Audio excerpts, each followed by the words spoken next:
right, with us now, Bakari Sellers, CNN political commentator, a former Democratic state representative from South Carolina, and Doug Heye, Republican strategist. One of the things that strikes me here is that when this trip was first announced last weekend, it was just Usha Vance, the second lady. Then the Signal scandal happens where JD Vance is texting on Signal. Now he's going to the vice president. Coincidence, Bakari Sellers? I mean, I don't think it's a coincidence by any stretch, but I also don't think this administration knows what it's doing. I think that, one of the things that American voters are thirsting for right now, which is why you're seeing this administration's approval ratings just plummet, is they want competence and they want credibility. And right now, after that Signal scandal, you're not seeing any of that. And so it seems as if someone probably in a Signal chat group was like, look, we're getting bad press. Let's go take Greenland, which is not something that governments do. It's not the way that you operate. And I do believe that level of competence that people are thirsting for is something they're not getting. Doug, talk about anything besides Signal. Is that a strategy? Well, sure. But also, this trip was planned with Usha Vance in advance. And this is part of a broader strategy where the administration is talking and doing things that rattle our allies. As your interview with the mayor of Toronto previously just showed, it's not really what Trump supporters, your real MAGA supporters who bought the red hat, who didn't just vote for Trump, but show up at the rallies. This isn't really what they signed up for. And there's a risk for Trump here. And as we see Trump's approval on the issue of the economy, which is so central to sort of his core brand, his being.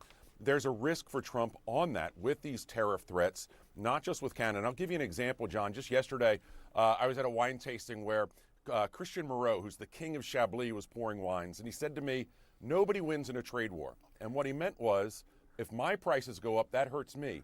But it's also American jobs. It's somebody who imports that wine. It's somebody who distributes it to restaurants and retailers. Those are American jobs as well.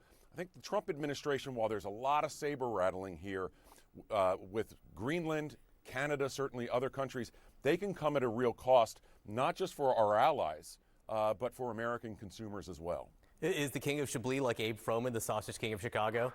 Is that I'll tell you, you have his wines, you'll say that absolutely, no doubt about it. Something we need to wear up. All right, one more reason I love both of you, besides your acquaintances with Chablis kings, is your granular knowledge and participation in politics at the district level. Something extraordinary happened yesterday that I think we need to talk about, which is that Elise Stefanik, member of Congress from New York, a Republican, who had been nominated to be the U.S. ambassador to the United Nations, President Trump pulled that nomination. Why? Because he's afraid of losing that heavily Republican district in a special election and maybe losing some power in Congress. He wrote on Signal with a very tight majority, I don't want to take a chance on anyone else running for Elise's seat.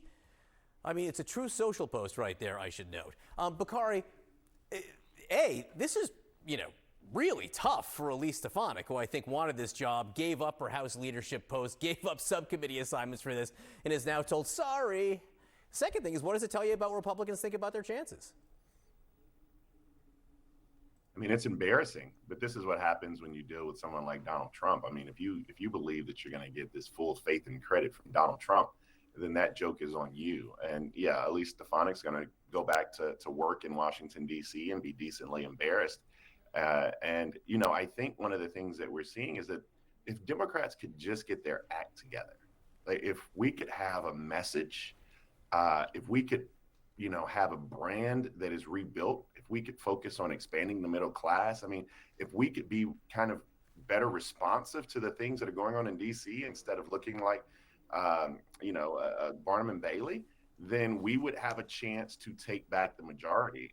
It's that close. I mean, we're that close from having a speaker, Hakeem Jeffries. The problem is we kind of look like the Bad News Bears. Who did lose, by the way, it is worth noting in the end. When it came right down to it, they didn't win that game. Doug Heye, this is a move, pulling this nomination.